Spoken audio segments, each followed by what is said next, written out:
Have you ever wondered how far some drivers would go just to avoid taking the right route? Well, a recent incident in Serangoon might just blow your mind. Picture this: a black Mazda driving against traffic on a narrow one-lane road, forcing a ComfortDelGro taxi to reverse all the way back, just to make way. The scene? Serangoon North Avenue 1, near the junction with Avenue 2, at around 10:30 p.m. on the night of the 23rd of May. And guess what? The entire encounter was caught on Dashcam and shared by SG Road Vigilante, stirring up a storm of reactions online.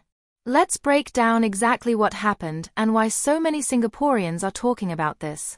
The video shows a black Mazda boldly going head-to-head with a taxi, yes, literally head-to-head on a one-lane road.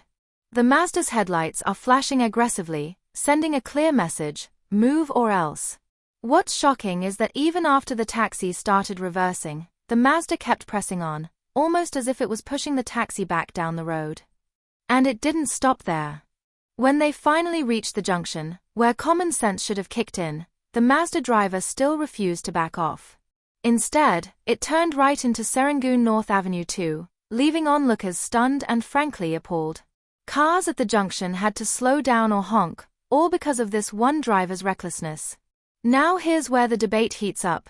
Why did the taxi driver give way in the first place? Wasn't the Mazda in the wrong? Online commenters were quick to jump in.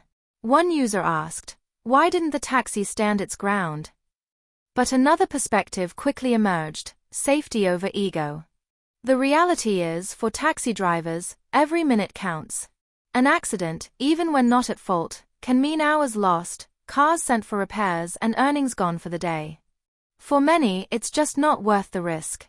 One user even praised the taxi driver for being the bigger person, literally and figuratively. They pointed out that dashcam footage and witnesses could help hold the Mazda driver accountable later on. That's an important takeaway. Sometimes it's smarter to give way in the moment, document everything, and let the authorities handle the rest. But this incident raises a much deeper question for all of us. How do we handle such situations when we encounter road bullies on Singapore's streets? Should we stand our ground, or prioritize safety and let them go? What would you have done if you were the taxi driver that night?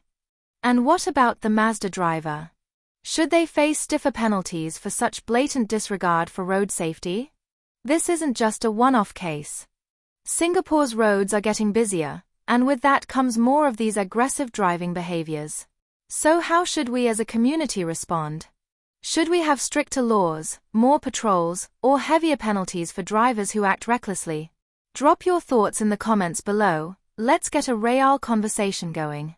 And if you've encountered a similar situation on the road, share your story. Don't forget to like, subscribe, and hit that notification bell so you won't miss out on more in-depth breakdowns of Singapore's most pressing issues, right here on 2230.